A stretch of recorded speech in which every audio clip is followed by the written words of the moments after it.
À la FIA à tous, j'espère que vous allez bien. Parlons de la voiture électrique. Est-ce une bonne affaire? Vous verrez à la suite de ce reportage qu'on nous prend pour des crétins, comme pour beaucoup de choses d'ailleurs. Et personne ne descend dans les rues pour l'augmentation des salaires, pour l'augmentation des retraites et pour le droit au logement pour tous.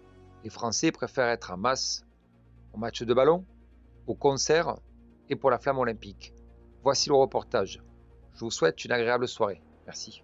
Les voitures électriques sont-elles en train de devenir des voitures jetables? Réputées plus propres que les véhicules thermiques, elles seraient en réalité presque impossibles à réparer. La raison? On la trouve sous le capot. Les pièces du moteur y sont souvent moulées en un seul bloc.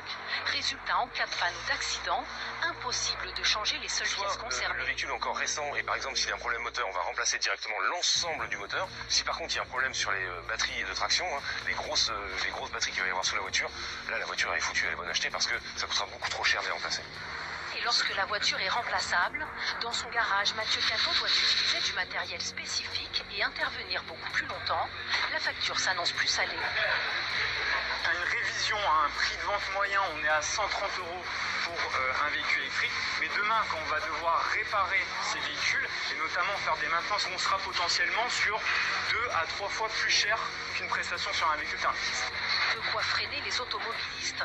L'association Halte à l'obsolescence programmée dénonce une absurdité économique et une hérésie environnementale.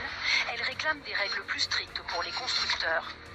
Ça peut être des normes qui obligent à avoir une batterie disponible par le constructeur pendant au moins 20 ans et qu'on ait de manière globale toutes les pièces détachées disponibles pendant au moins 20 ans. On oblige à des méthodes de démontabilité. L'association espère interpeller les candidats aux élections européennes dans l'espoir d'obtenir un modèle d'économie circulaire.